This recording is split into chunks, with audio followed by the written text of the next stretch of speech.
The Trump administration released their national security strategy. Emily, what are the strategy's core pillars?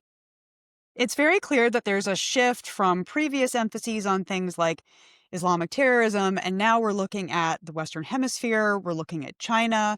There's a real economic focus in the strategy that we haven't seen before. The strategy talks about how the Trump administration is going to be pragmatic without adhering to a strategy of pragmatism.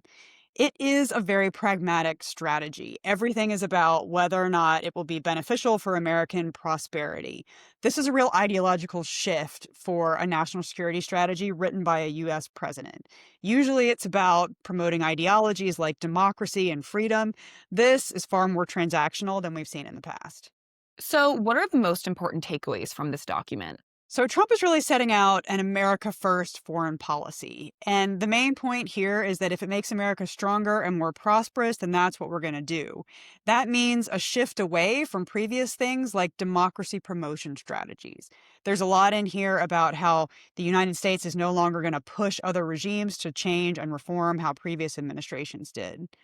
Another really important point is about Europe. This is a real wake up call for our European allies.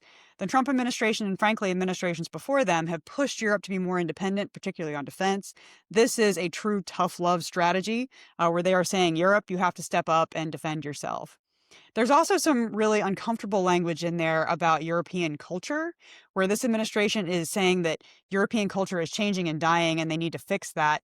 That struck me as a little bit over the line. There's some important points in the strategy as well about China.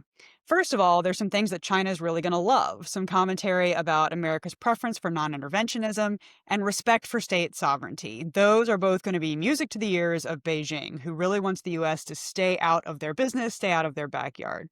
On the other hand, there's some things that China's really not going to like a much more robust deterrence posture, and also a call for China to get out of Latin America.